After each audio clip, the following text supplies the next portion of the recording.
नमस्कार, मैं डॉक्टर हर्षिका और मेरे यूट्यूब चैनल में आपका बहुत बहुत स्वागत है।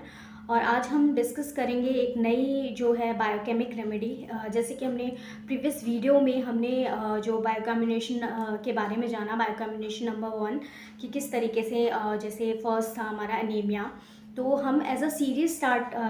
मैंने शुरू की है कि ताकि आपको एक पर्टिकुलर वे में पता चल सके कि जो बायोकॉम्बिनेशन नंबर्स हैं वो किस तरीके से उपयोगी हैं। डिफरेंट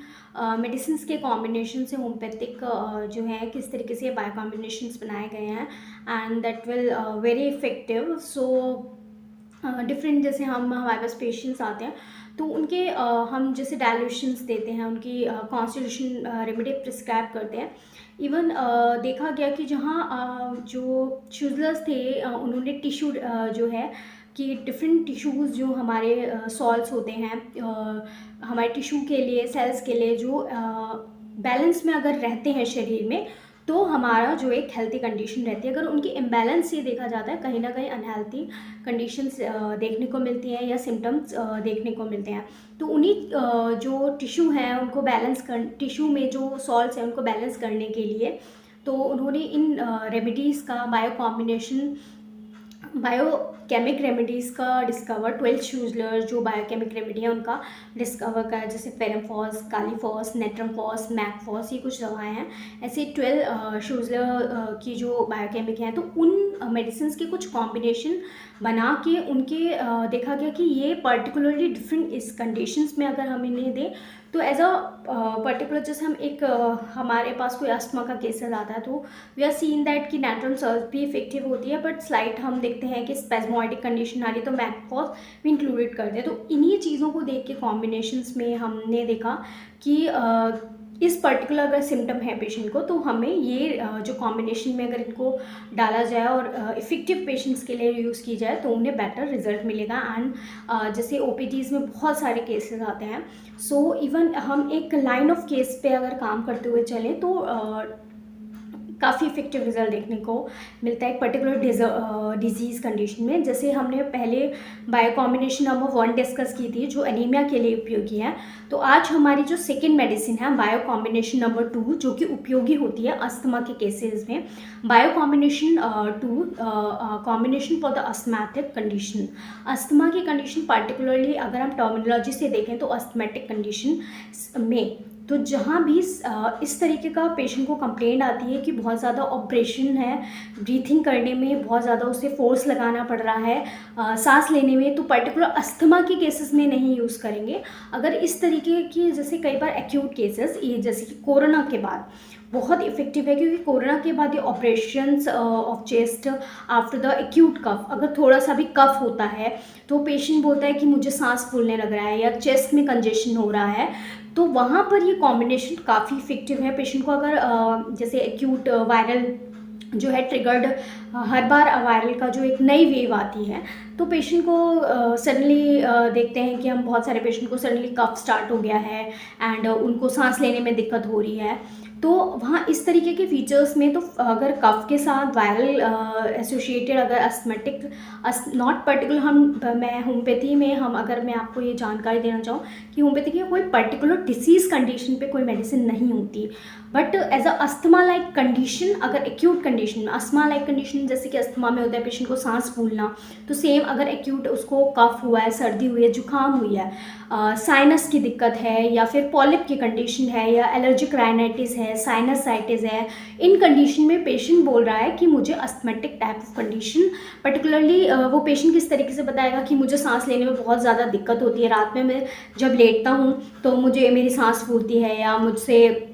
बहुत ज़्यादा मतलब सांस लेने में बहुत ज़्यादा उसको फोर्स अप लगाना पड़ता है, बंद कमरे में उसको काफ़ी सफोकेशन होता है, या पेशेंट बताता है कि जैसे रेनी वेदर आता है तो मुझे थोड़ा सा सफोकेट टाइप ऑफ फील हो जाता है, या ह्यूमिड यानी कि नमी वाला मौसम है तो थोड़ा सा सांस लेने में मुझे दिक्कत हो जाती है, या बहुत जल्दी मुझे कफ बहुत जल्दी बनने लगता है और उसके साथ साथ सांस लेने में दिक्कत है। तो उस कंडीशन में अगर हम बायो कॉम्बिनेशन नंबर हमने 2 पेशेंट में विद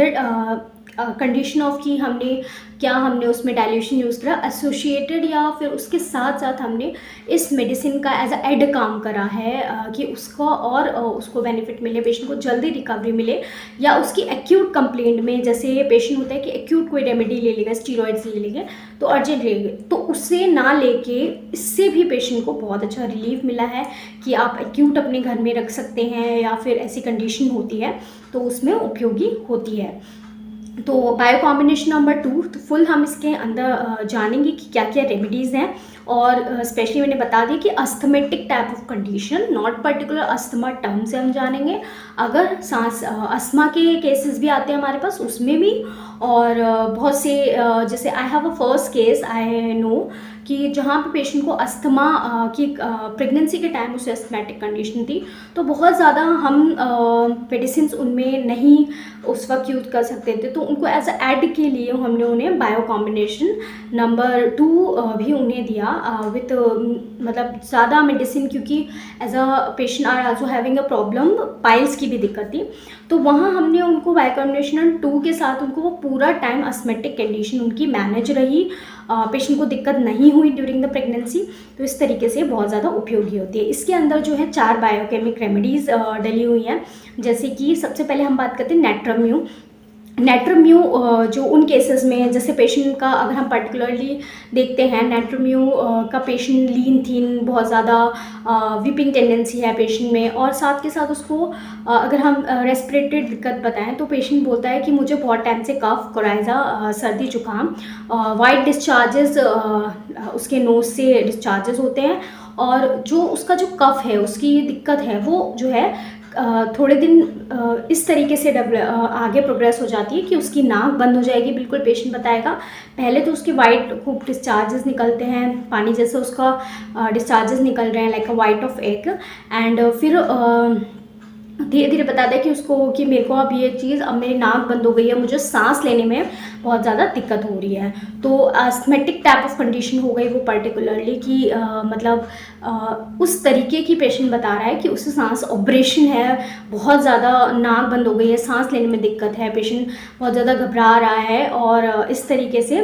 पेशेंट को दिक्कत बढ़ रही है। पेशेंट बताता है कि जैसे जैसे स्टेयर्स पे चढ़ता है, या फिर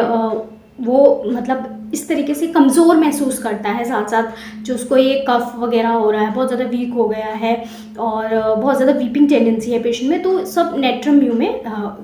तो इसमें इंक्लूडेड है इस तरीके के फीचर्स देख के। सेकेंड मेडिसिन इसके अंदर है नेट्रम सॉल्व। नेट्रम सॉल्व एक बहुत अच्छी रेमेडी है। हम कफ के केसेस में अगर पेशेंट को कफ के केसेस आते हैं, सर्दी जुकाम के केसेस आते हैं, नाक बंद है, स्पेशली बच्चों में अगर अस्थमा है उसमें नेट्रम सॉल्व बहुत अच्छा काम करती है, अस्थमा इन अ चिल्ड्रन। और पेशेंट का पर्टिकुलर बताएगा कि सुबह 4 से 5 के बीच पेशेंट जो है बैठ जाएगा, या बच्चा भी कि उठ जाता है और उसको बहुत ज़्यादा सांस लेने में दिक्कत हो रही है। ये पर्टिकुलरली इसमें एक आप कह सकते हैं इसका एक डिफाइंड फीचर है। एंड और पेशेंट बताता है कि मतलब मुझे सांस लेने में ऑपरेशन है, और जो डिस्चार्जेस उसके जो जमा हो जाते हैं बिल्कुल ऐसे जब निकलते हैं तो वो येलो या फिर ग्रीनिश टाइप ऑफ डिस्चार्ज, मतलब इसमें पेशेंट को बहुत ज़्यादा कफ अंदर चेस्ट में जमा हो जाता है, इकट्ठा हो जाता है लंग्स के अराउंड, एंड पेशेंट को बहुत ज़्यादा ऑपरेशन ब्रीथिंग में डिफ़िकल्टी होती है, तो वो अस्थमेटिक कंडीशन में डेवलप हो जाती है। अगर किसी को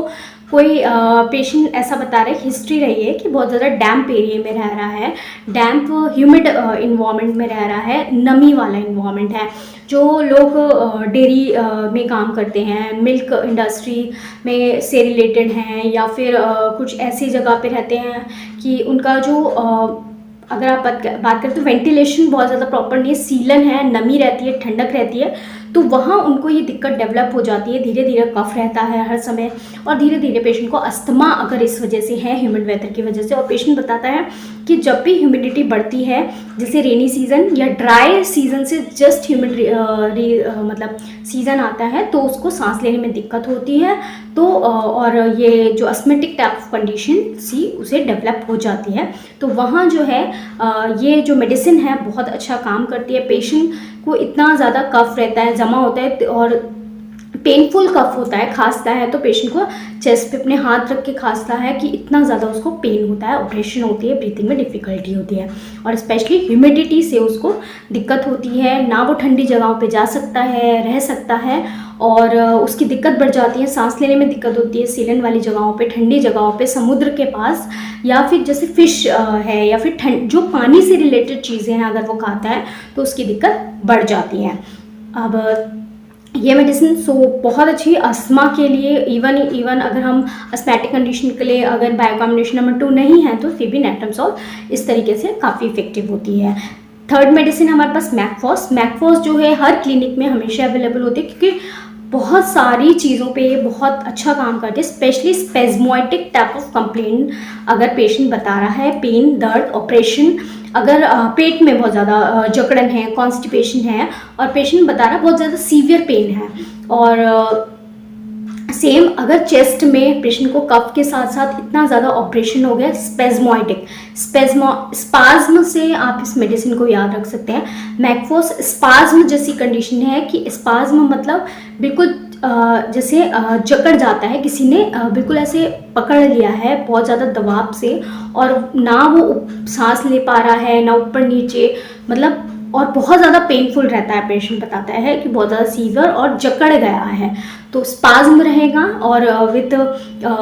स्पाज्म इतना ज़्यादा होता है कि जो रिब्स है उसके अराउंड पेशेंट को बहुत ज़्यादा कफ इतना जमा हो जाता है कि पेशेंट बताता है कि मेरे रिब्स के अराउंड बहुत ज़्यादा सूजन हो गई है, दर्द हो रहा है, वो सांस लेने में उसको दर्द हो रहा है, लेटने बैठने में उसको दिक्कत हो रही है। तो इस तरीके का कंडीशन में मैकफॉस बहुत अच्छी रेमेडी होती है। तो कभी भी स्पैज्म होते हैं, चाहे वो मेंसेस के दौरान आपके स्टमक में आपके एब्डोमेन में पेन हो रहा है, वो स्पेज़मेटिक जकड़ने वाला है, बॉडी पेन है बारिश में नहाने के बाद, या फिर कभी ऐसा हो गया कि आप बहुत ज़्यादा गीले इन्वायरमेंट, रेनी सीजन में अगर आप भीगे बहुत टाइम रह गए हैं, फिर स्पाज्म टाइप ऑफ, या फिर कुछ ठंडा खा लिया, स्पाज्म अगर है, दर्द शरीर में कहीं भी, तो वहाँ पर मैकफॉस काम करती है। तो सेम रेस्पिरेटरी अगर दिक्कत है, पेशेंट बता रहा है कि स्पाज्मेटिक टाइप ऑफ कफ है, जकड़ गया है कफ, सीना बिल्कुल जकड़ गया है, तो उसमें मैकफॉस काफ़ी इफेक्टिव होती है। तो ओवरऑल मैकफॉस इसमें डली है तो इसे एक बहुत ही उपयोगी दवा बनाती है। फोर्थ एंड लास्ट मेडिसिन इसके अंदर डली हुई है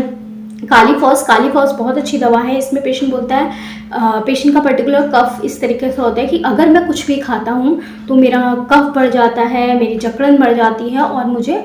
इस कफ जो है पीला कलर का आता है, पेशेंट बताता है। तो कालीफॉस इसमें एक बहुत अच्छी दवा है। पेशेंट बोलता है मुझे नर्वस वीकनेस भी रहती है, मैं कंसंट्रेट नहीं कर पाता, और साथ के साथ ये दिक्कत अगर वो बता रहा है और कुछ भी खाने पीने से उसकी ये दिक्कत बढ़ रही है, थोड़ा सा भी खाना खाता है तो उसको वो जो कफ है वो एग्रीवेट हो जाता है, पीला कलर का डिस्चार्जेस आ रहा है। साथ के साथ अस्थमा में ओवरऑल ये एक अच्छी दवा है, अस्थमा टाइप ऑफ कंडीशन है। तो ये सारी दवा, इसमें 4 दवा डली हुई हैं। तो ओवरऑल सारी रेमेडी के फीचर्स को कवर करके अगर पेशेंट आ रहा है तो हम एज अ ओवरऑल अगर अस्थमेटिक टाइप ऑफ कंडीशन है तो उसमें ये बहुत ही अच्छी उपयोगी दवा रहती है। Bio combination number 2 asthmatic conditions के लिए। तो एज अ होम्योपैथ आपको हमेशा याद रखना, अगर एज ए स्टूडेंट देख रहे हैं आप तो किस तरीके से क्यों उपयोगी है ये भी मैंने बताया, क्योंकि जो इसके एलिमेंट्स हैं मेडिसिन के